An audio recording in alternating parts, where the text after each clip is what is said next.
Oke, jadi silakan di-download dulu apa namanya database ya, MongoDB database. Dia sebenarnya menawarkan beberapa versi ya. Ada yang MongoDB as a service ini, yang cloud ini. Ini saya masih nyoba ini.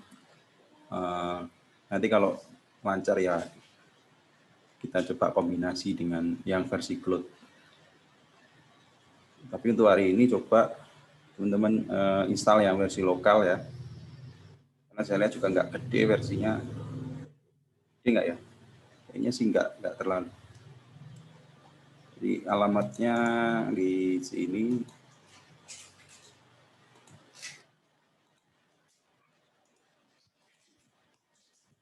Silakan di-download sesuai komputernya atau PC-nya. Pakai yang community aja. Versi terkini 4.44. Platformnya nanti akan otomatis menyesuaikan ini isinya.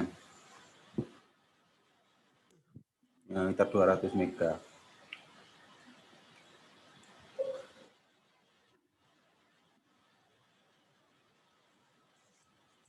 Selain itu nanti coba sambil menunggu, coba kalian juga register di versi yang cloud-nya. Ya, versi yang cloud. Nah, di sini namanya MongoDB Atlas. Platformnya itu namanya Atlas.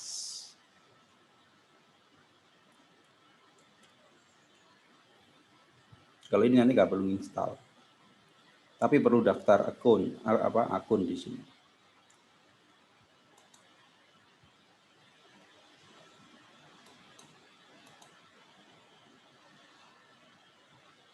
Nah, di sini start free ini kalian register pakai email sendiri ya. Nanti settingannya kalian baca sendiri di situ, milih server yang mana dan lain-lain, terserah, bisa disetting apapun. Nah, silakan di register juga di sini.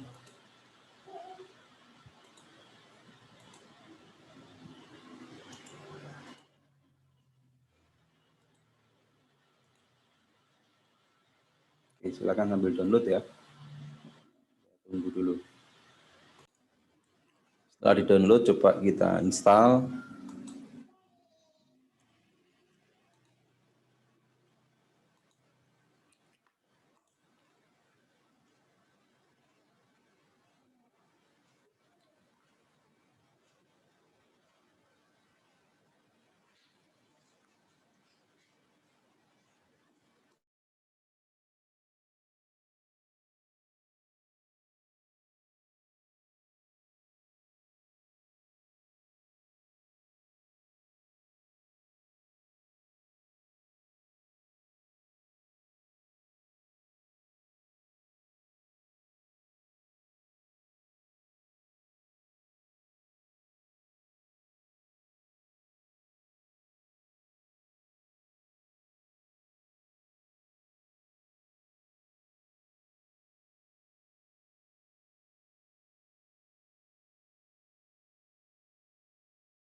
Ya, MongoDB itu adalah database open source ya, yang berbasis NoSQL. Ya. NoSQL berarti tidak menggunakan structure query language, tidak menggunakan SQL. Ya. MongoDB ini ditulis dengan bahasa C++.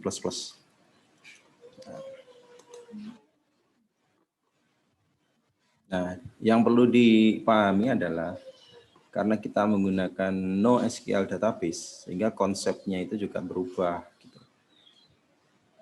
Tapi masih untuk membayangkan ya itu masih ada hubungannya dengan jenis database yang biasa kita pakai. Jenis database yang biasa kita pakai, contohnya adalah MySQL, Postgre, Oracle, dan lain-lain. Database seperti itu kita sebut sebagai RDBMS, Relational Database Management System. Ya. Jadi database relasional. Sedangkan MongoDB ini tidak berbasis relasional seperti itu. MongoDB itu berbasis teks, gitu kan. Ya. Merek yang lain selain MongoDB juga banyak. Ada Redis yang terkenal, Redis. Ya. Tapi yang populer ini MongoDB. Nah, sepintas kita bisa membandingkan jika di RDBMS biasa kita mengenal istilah database. Di MongoDB juga namanya database. Jadi kan kalau kita biasa pakai MySQL gitu ya, itu biasa kita pertama harus membuat database-nya dulu, create database. Nah, kalau di MongoDB ini istilahnya sama, database. Nah, yang kemudian biasanya kan kita setelah bikin database, insert tabel ya, kita masukkan tabelnya. Nah, di MongoDB ini namanya bukan tabel, tapi namanya collection, ya, atau koleksi. Di RDBMS, kalau kita sudah insert data, ya, data itu diinsert dalam bentuk baris-baris gitu, atau row. Nah, kalau di MongoDB kita nyebutnya sebagai dokumen, ya, ini sebagai dokumen. Di RDBMS di tabel ada kolom gitu. Di MongoDB namanya field. Ya, kemudian ada table join sama primary key. Nah, primary key ini juga unik. Kalau di RDBMS biasa kita perlu men-setting ya auto increment biar dia nanti apa namanya primary key-nya bisa naik terus. Nah, kalau di MongoDB ini unik.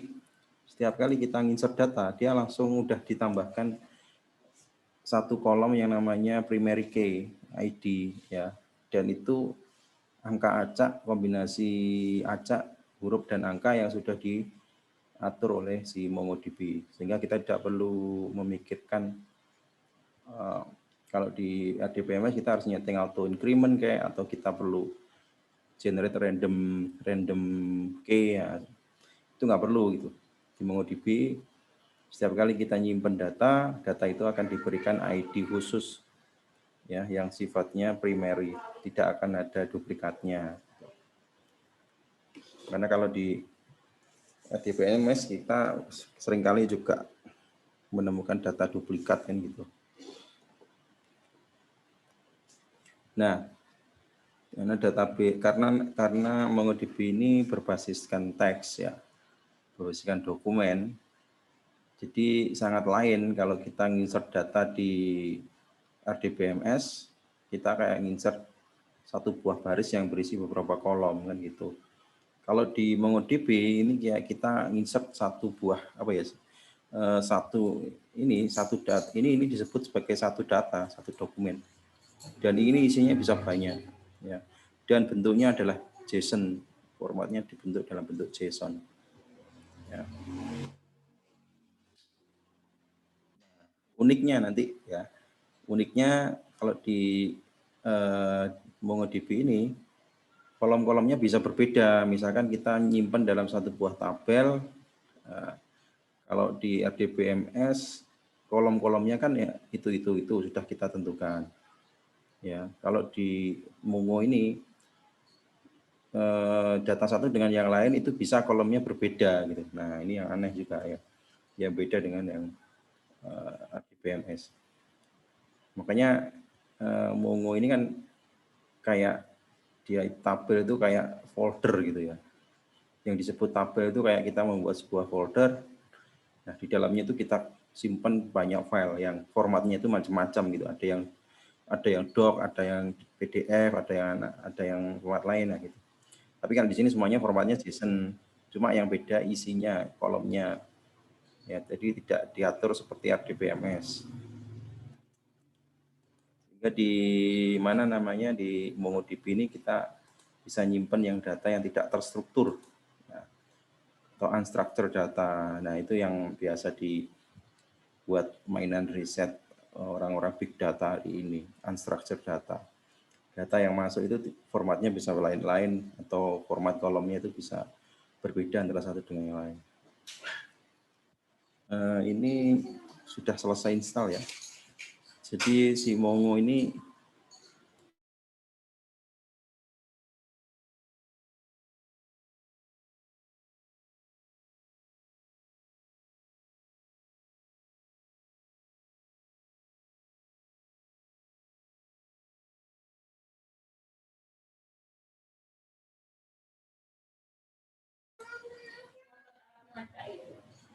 Oke, jadi di dalam sebuah setelah kita install MongoDB itu tadi, itu ada aplikasi yang udah built-in di dalam namanya Kompas. Nah, Kompas ini GUI-nya untuk Mongo ya.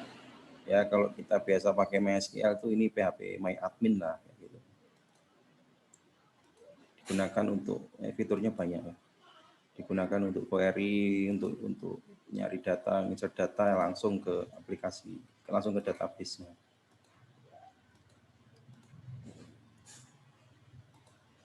Oke, start. Oke lah, oke semua aja.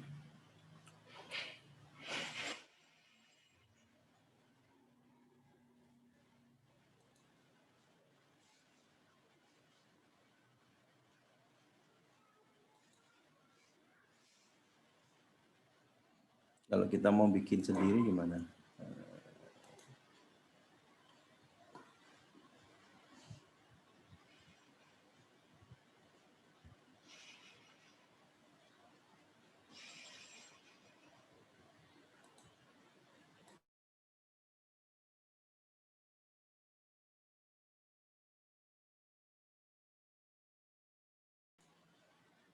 Oke, jadi menggunakan aplikasi Kompas ini kita bisa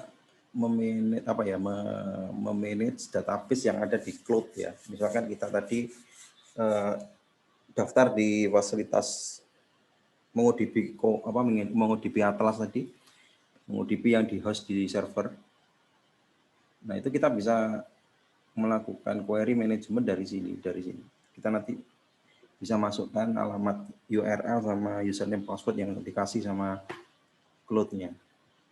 Nah, karena kita mau gunakan lokal ya, kita mau install DB-nya itu di lokal PC kita, berarti kita nggak pakai ini gitu. Ini kalau pakai Atlas. Atlas itu adalah platform database online punya MongoDB. Namanya Atlas. Kalau mau lokal pakai yang ini, gitu. Built-in connection ini tadi. Ya. Pilih yang ini, fill in connection, fill individually. Jadi kita buat sendiri. Nah, kita pakai hostname-nya localhost, pakai port yang default-nya itu 27017. Ya. Pakai autentikasi enggak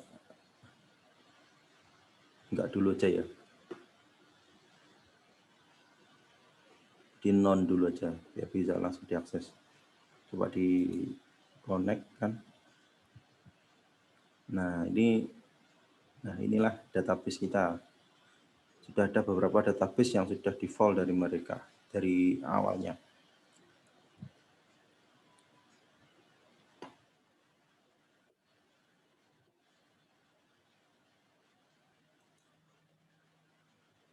Ini ada database, ini ada tabel.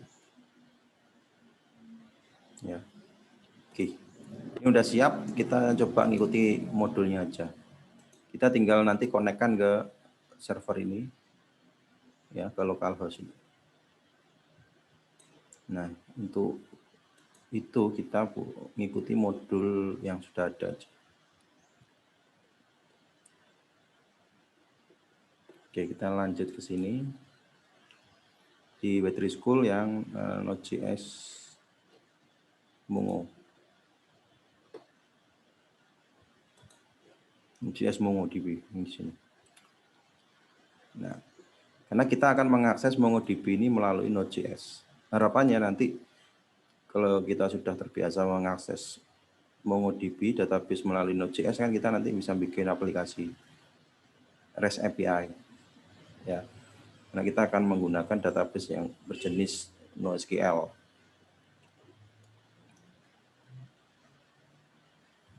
Oke, untuk menginstal MongoDB tadi sudah kita lakukan, ya. Oh sorry, sekarang kita ini yang sudah kita lakukan MongoDB. Nah, jadi gini teman-teman ya. Jadi pertama kita menginstal engine Mongo-nya, engine database-nya. Ya, yang sudah kita download tadi, yang kita install tadi. Nah, yang kedua kita butuh penghubungnya, yang namanya itu driver. Ya. Ya ini sama kayak database yang lain kayak MySQL itu ada ODBC driver ya. Kalau kita pengen menghubungkan database MySQL dengan aplikasi yang berbasis desktop seperti .NET, pakai Visual Basic atau pakai Visual apa yang lain, pakai Visual Studio lah. Itu kita butuh driver yang biasanya namanya ODBC driver. Nah ini sama MongoDB ini kan database. Nah, untuk mengakses manajemen database-nya kita butuh penghubung yang namanya driver. Nah, driver yang kita gunakan ini drivernya adalah namanya MongoDB ya, MongoDB client sebenarnya. Cara installnya dengan npm install MongoDB. Coba kita lakukan ya. Ini database-nya udah siap. Ada dua ini. Database-nya kita biarkan dulu, udah siap. Kita kembali ke folder kerja kita kemarin.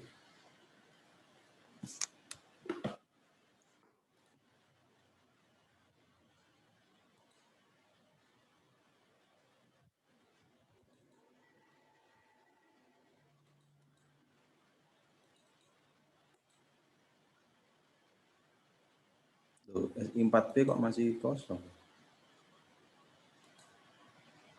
Oh, Node. Ya, benar kan, Node SI. Yang kemarin bukannya sudah ya praktek yang pakai Express? Kemarin sudah belum ya? Sudah kan? Ya, Pak. Oh ya, ingat saya. Pakai Mac kayaknya Bapaknya. Pakai Mac kemarin, gara-gara mati lampu kemarin. Oh ya, benar. Jadi ini saya perlu, nggak apa-apa wis, kalian kerja di folder yang sama kemarin. Atau buat lagi aja wis, biar sama ya, buat lagi folder kosong gitu. Terus isinya kan masih kosong. Nah, kita mulai dari sini. Ada cara shortcutnya, cara cepatnya buat ngakses command prompt-nya itu caranya gini. Ditaruh di sini ya, diklik ini, kemudian ketik cmd, terus di enter. Nah, dia nanti akan langsung masuk ke alamat foldernya ini. Jadi nggak perlu pakai perintah E.2, terus CD, apa itu kemarin itu nggak perlu. Ini untuk Windows tapi ya. Beda lain cerita kalau pakai Mac. Oke, saya mulai lagi pakai apa kemarin init ya, npm ini dulu.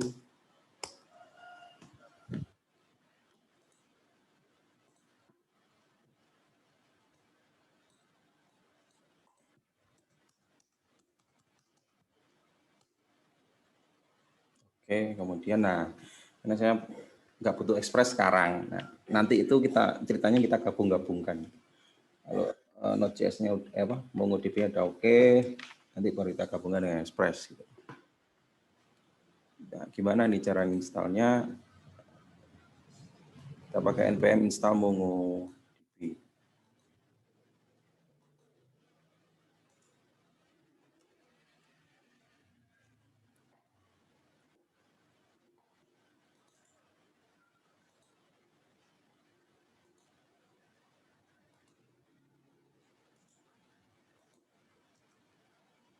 Modulnya pakai School ya.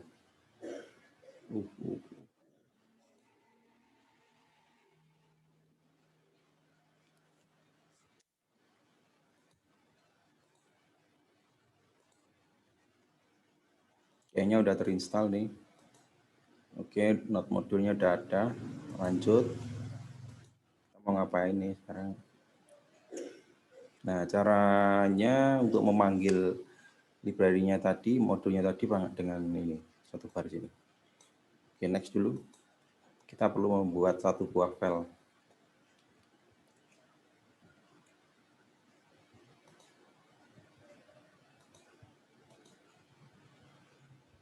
Node.js juga bisa dikonekkan dengan MySQL ya. Di sini tadi juga ada tutorialnya. Kalau masih kepengen pakai MySQL juga bisa.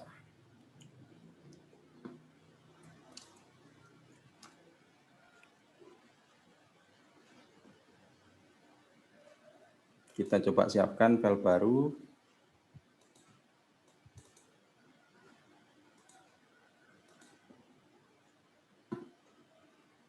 Nah, ini disimpan dengan apa ini? Ini langkah pertama, ini creating database. Ini tadi kan di Kompas ini kan database-nya masih kosong. Ini database bawaannya. Nah, gini di apa namanya di Mongo ini, di NoSQL ini, ketika kita insert ya, misalnya kita menginsert database apa gitu, ngawur gitu ya. Kalau di SQL di RDBMS ya, yang biasa kita pakai MySQL misalnya, kita harus menyiapkan dulu, database-nya harus dibuat dulu, baru kita bisa query kan. Kalau database-nya nggak ada, pasti error. Nah, beda dengan di sini, di NoSQL ini, di Mongo, ketika database-nya belum ada, kita melakukan query insert into nama database kita buat apa namanya, kita nyimpen data kan pakai parameter, beberapa parameter, misalnya database-nya apa, namanya, labelnya apa. Walaupun di database-nya ini belum ada, belum dibuat, ketika kita insert data baru, itu kalau belum ada di database-nya, dia akan dibuat sekalian. Nah, itu uniknya. Katakanlah gini, ini kan tabel, ini kan nama database ini kan sudah ada kan. Nah, katakanlah saya membuat script menggunakan Node.js, saya pura-pura nggak tahu ya, pura-pura nggak tahu kalau di database itu sebenarnya sudah ada tabelnya apa belum. Jadi saya langsung ngetik, ngira-ngira gitu, saya simpen, saya insert data ini ke database. Walaupun di sini belum ada tabelnya, belum ada database-nya, ketika kita insert data baru, dia otomatis akan dibuatkan sama dia, sama si Mongo ini. Jadi kalau dicek dulu, kalau ada ya berarti nggak buat lagi. Kalau nggak ada, dia akan buat database baru, dia akan buat tabel baru. Dan dia akan insert data itu.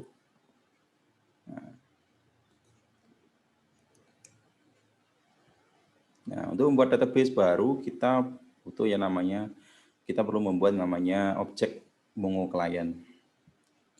Ya, MongoDB akan membuatkan database ya, jika sebelumnya tidak ada. Dan akan membuat sebuah koneksi.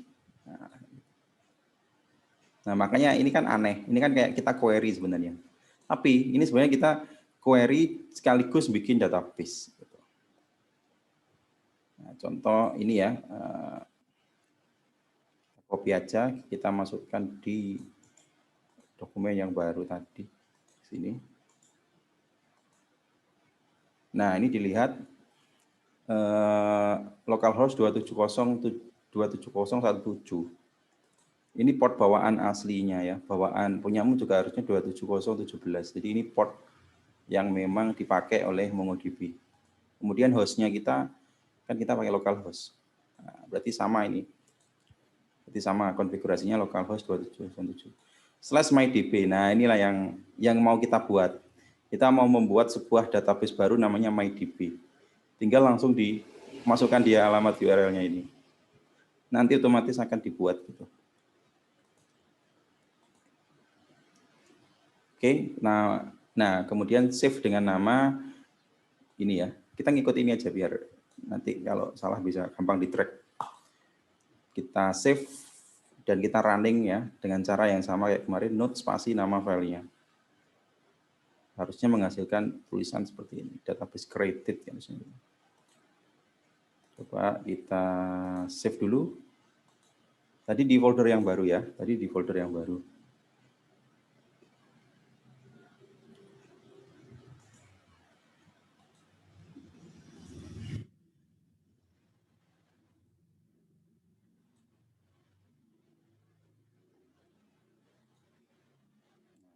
Saya simpan di ini keliru ini.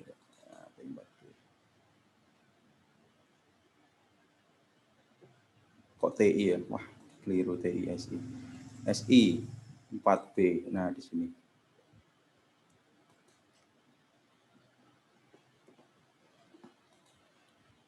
Oke, udah tersimpan. Coba kita running sekarang. Node spasi nama filenya tadi. Nah, database created, tapi ada beberapa warning ya.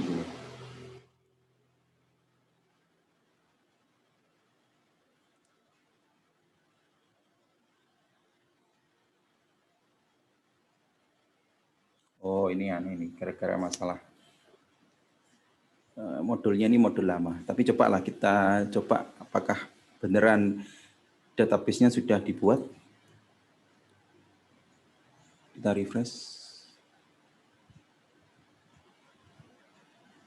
Oh iya, gini, kita lanjutkan dulu. Jadi ini ada keterangan di bawah. Di MongoDB, database itu tidak akan dituliskan di sini, tidak akan di-create jika apa? Jika tabelnya belum dibuat.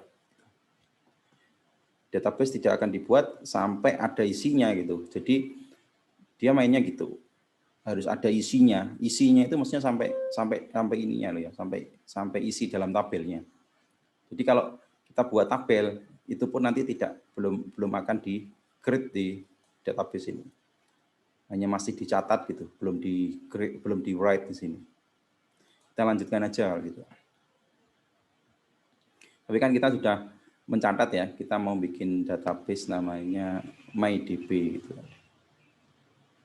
MongoDB akan menunggu sampai collection-nya itu dibuat. Collection apa? Collection itu tabel. Dengan setidaknya satu dokumen atau satu record dibuat. Before it actually create the database. Nah, sebelum itu akan disimpan beneran di database. Nah, seperti itu. Jadi kita teruskan dulu.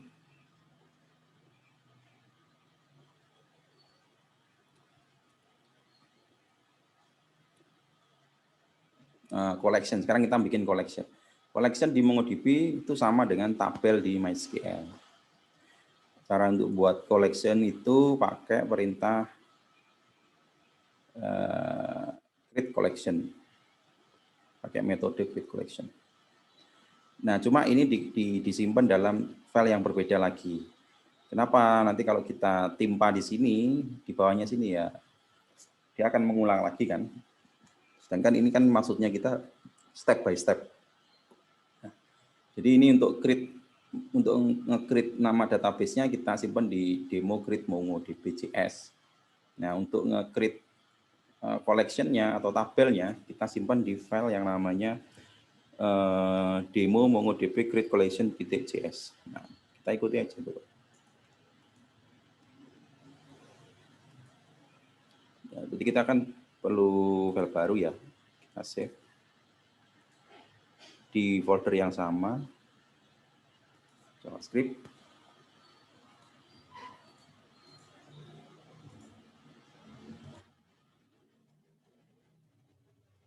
Nah, save isinya adalah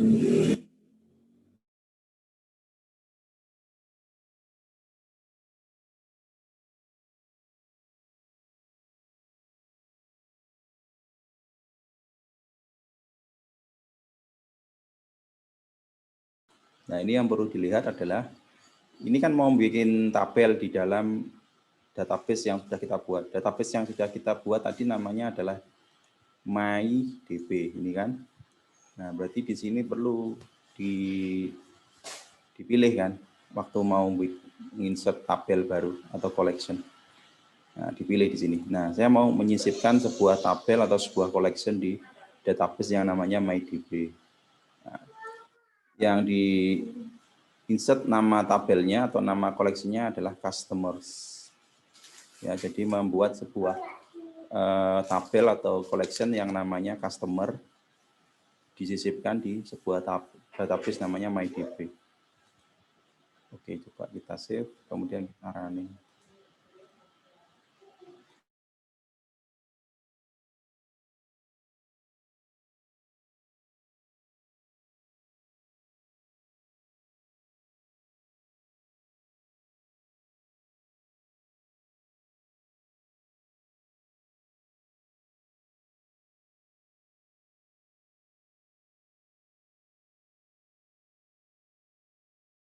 Take note spasi nama ini.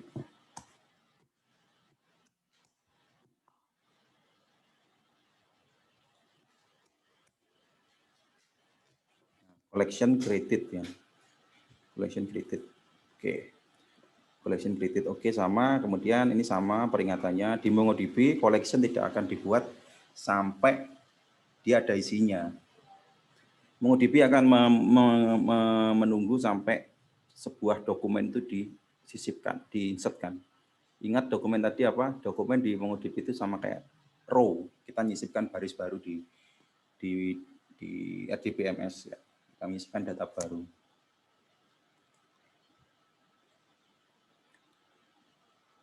Nah, kita akan coba insert into collection.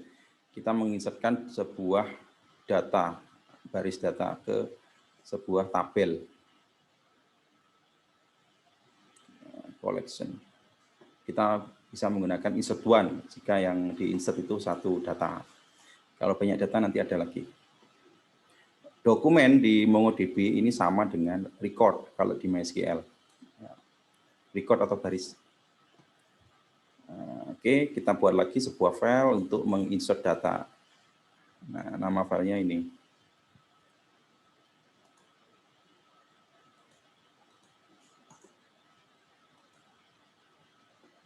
Nama filenya apa? Demo MongoDB insert.js.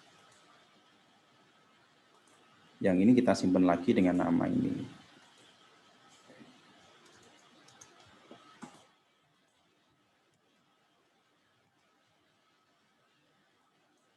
Nah, sekarang kita running ya. Ini maksudnya gimana? Dia mau nginsert ke sebuah database yang namanya MyDB ya. Kemudian diinsertkan ke sebuah tabel yang namanya customer. Yang disisipkan adalah data yang data itu dimasukkan dalam sebuah objek ya. Objek. Nah, jadi cara menyisipkannya gini. Saya mau menyisipkan nama company, address-nya ini. Ya. Kita coba aja lah. Caranya note spasi nama filenya.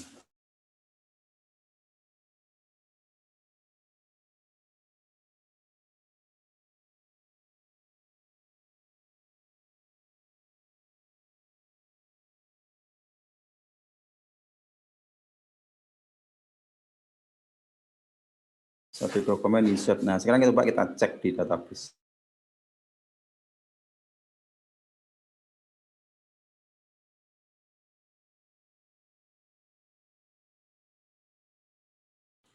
Nah, kelihatan ya. Baru sekarang itu MyDB benar-benar dibuat sama dia. MyDB di-refresh tadi dengan cara ini, di-refresh. Jadi MyDB-nya sudah masuk nama database-nya ini. Di dalamnya ada tabel namanya customer. Tabel itu namanya collection ya. Nah, di dalam customer ada apa ya? Nah, ada data. Bentuknya kayak gini nih. Sangat lain ya dengan RDBMS. Jadi kalau kalian pernah mendengar Firebase dan lain-lain, nah itu base-nya sama, berbasis NoSQL ini. Data disimpan dalam sebuah JSON. Ya ini datanya nanti kalau ada data baru di bawahnya nih, bawahnya. Nah ini yang perlu dilihat, ID ini primary key. Ini tadi kita cuma nyisipkan dua data kan, dua field, yaitu name sama address. Ini kan kita cuma nyisipkan name sama address. Tapi kenapa di sini langsung dia buat sebuah primary ID? Ya, ini di-generate otomatis oleh si Mongo. Jadi Mongo itu punya algoritma buat setiap data baru di-generate seperti ini. Nah, ini primary key. Setiap data nggak akan sama. Gitu ya. Nah, ini kalau kita mau ngubah datanya langsung bisa di sini. Nah, ini kayak persis kayak PHP admin memang fungsinya. Atau mau nambah data juga bisa ini ya. Nah, tapi cara nyisipkannya harus tahu JSON ya. Oh, pakai ini juga bisa. Ini plus ini. Nah, ditambahkan di sini. Oke, sampai sini mungkin ada pertanyaan.